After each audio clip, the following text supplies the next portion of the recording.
eThekwini municipality has found an innovative way not only to generate electricity but also to dispose of methane gas produced by Durban's largest rubbish dump. After years of research and development, the city's power grid is finally reaping the benefits of electricity that comes literally from garbage.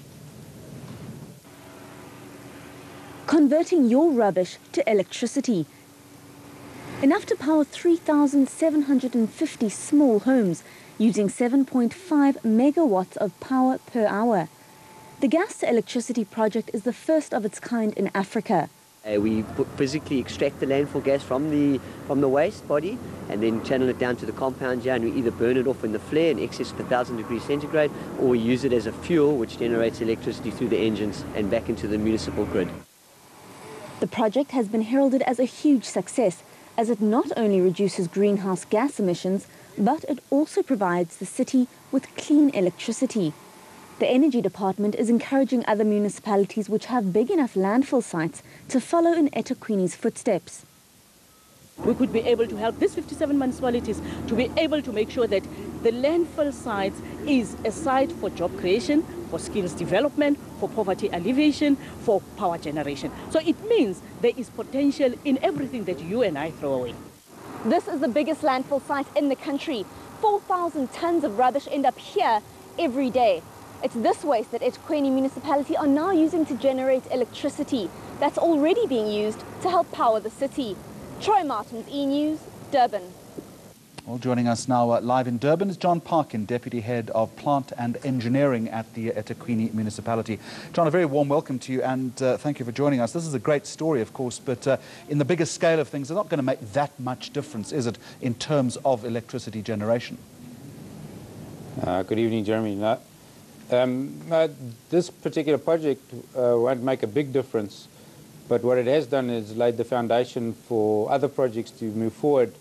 And if we combine all these green projects, then obviously that will assist the South Africa in having security on electricity generation. And are there plans to replicate that model? There are other municipalities working on the project. We will replicate it on our new landfill site once the electricity, there's sufficient waste in there to generate sufficient methane to make it a viable project. And am I correct in saying this costs something in the region of 100 million rand? In total, for everything that we've done, including all the EIA projects, all the research and everything, it's in the region of 100 million rand. Yeah. I would suggest to you that if you're going to power something like 3,750 small homes at a cost of 100 million rand, do those numbers really add up? I do understand that this is an initial science which doesn't have to be replicated down the line, but isn't this a very expensive way initially of producing electricity? Just generating electricity, it's not financially viable, but we've gone through a clean development mechanism process. So we've registered under the Kyoto Protocol with the United Nations Fund for Carbon Convention, and we then can sell the carbon credits that we generate by destroying the methane. So that's where the backup funding comes from. And explain the numbers to me around the carbon credits. How would that benefit this country?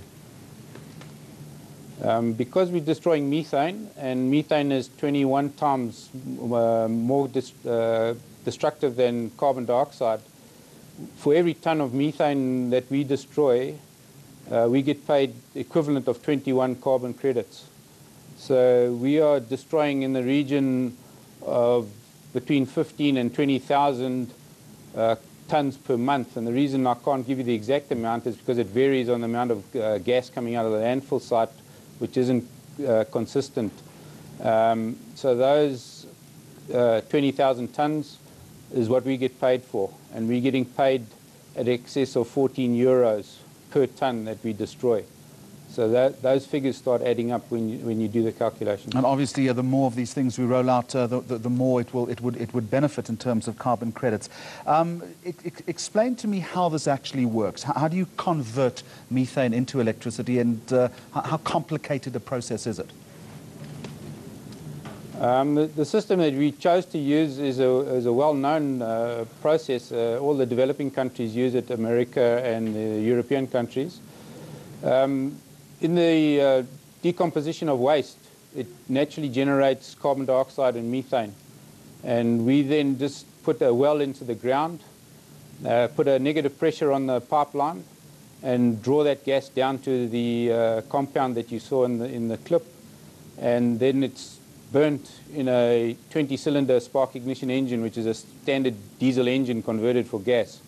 And that then drives a generator which generates the electricity, and that's put into the grid. So it's a relatively simple process. At what point will this start to show benefit? When does this thing actually come online, and when will houses start to be powered?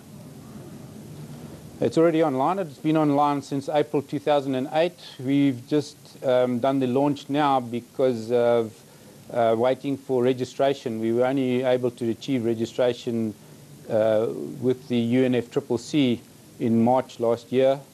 And then we organising it and making sure everything happened and it's running correctly before we try to launch. We didn't want to get egg on our faces before we launched. And so far it's working, is it?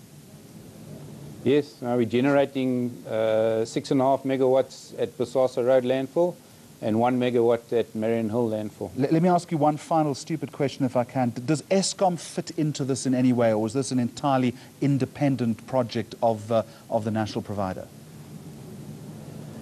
It is independent of the national provider. It's a eThekwini municipality project. We are fortunate to have a sister department in the electricity department. So they've assisted us dramatically in running this project. So we basically sell the electricity to our own electrical unit, and they then pay for the difference that they would have paid Eskom for the amount of electricity that we generate. So that's how we've run it so far. If the refit tariffs do come in, obviously it's no benefit to the city not to take the benefit of the refit tariff, and therefore we would try and sign an agreement with Eskom to take the benefit of the refit tariff. I appreciate your time. Live in Durban for us, John Parkin, Deputy Head of Plant and Engineering at the eThekwini municipality. A full sports bulletin, no methane gas at all. Gareth Edwards, good evening. Not